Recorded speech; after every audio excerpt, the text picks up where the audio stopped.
Here on M5-71, we're just doing number 6, but you might want to leave some space under 5 just for some scratch work.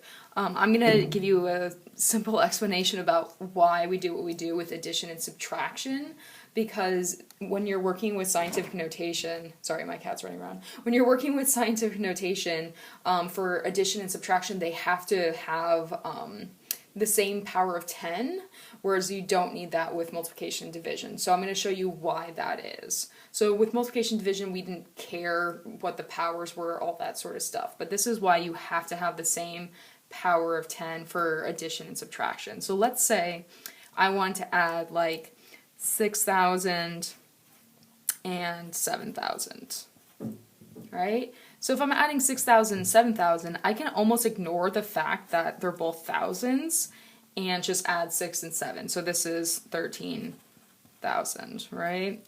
So like we almost ignore these powers of 10. We ignore the fact that this is like 6 times 10 to a third because they are in the same place. However, I can't do that with adding like 6,700.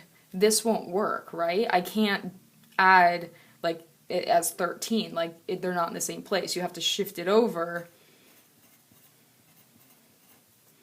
for you to add them. So this is what we're doing when we change the powers in order to get them lined up essentially, so that we're actually adding it correctly. That way we're not adding 6 and 7, we're actually adding 60 and 7.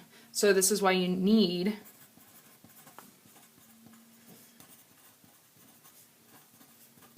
the same power of 10 when adding or subtracting, always. Multiplication and division, no, but adding and subtracting, you need the same power of 10. So let's go ahead and try some. With A, I have 3.7 times 10 to a fifth and 2.1 times 10 to a sixth. Now, these powers of 10s are not the same, so we need to change them so they're both the same so that they're lined up. Now we have some options. We can either change them both to be 10 to the fifth or both to 10 to the sixth. It doesn't matter either way. So, I mean, you can just take your pick, whatever you want to do. Maybe you always choose to make something bigger instead of making it smaller. Maybe that's easier for you because maybe you don't like decimals. So let's do that. We're going to choose to make a front number bigger. So we're going to actually change these both into 10 to the fifth. So which means the first number won't change, but this one needs to change. So in order to change this to the fifth, remember since this went small, this goes bigger. So it's actually 21 instead. So it's just like above where instead of adding 6 and 7, I'm adding 60 and 7. Instead of adding the 2.1, I'm adding 21. So now, this time, I'm really just adding 3.7 and 21, which is 24.7. And this is times 10 to the fifth. We don't need to do anything with the power of 10, just like how up here when I was adding 6 and 7,000, it was still just 1,000. So we have 24.7 times 10 to the fifth. Now, sometimes that'll be all you have to do, but you'll probably notice that that's not scientific notation. So we need to change this. We're going to make this smaller, so 2.47. which means this needs to go bigger. Okay. And then that is your answer. And you might notice, hey, if we had chosen to do 10 to the 6th up here, we wouldn't have to do that change. And sometimes that's true. So that first choice might make a later choice different. So now let's look at what that looks like with subtraction. It's actually very similar. So it's the same process. Instead of adding, like we did over here, we just subtract those front numbers. But once again, we need the same powers. So I'm looking at this 10 to the 8th and 10 to the 4th. We need to either have 10 to the 8th both, or 10 to the 4th, or you could even change both of them if you want to have like 10 to the 6th, maybe you want like a middle ground. It won't really matter, so you can just kind of pick what you want to do. I'm going to choose to make this one smaller. So I'm going to turn this one into 10 to the 4th, making this one bigger by 4 places.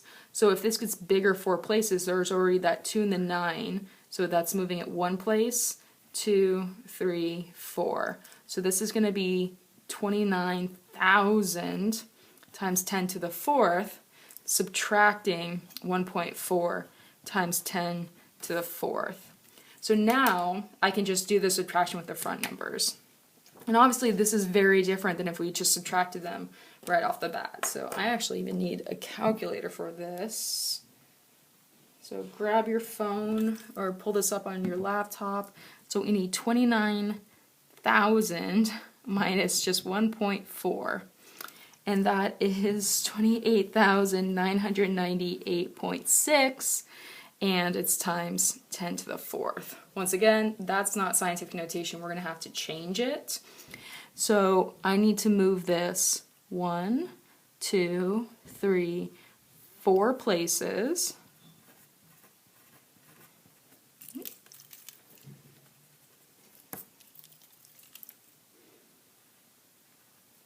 So I made it 4 places smaller.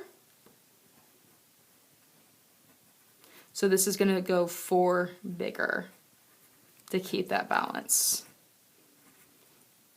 Okay.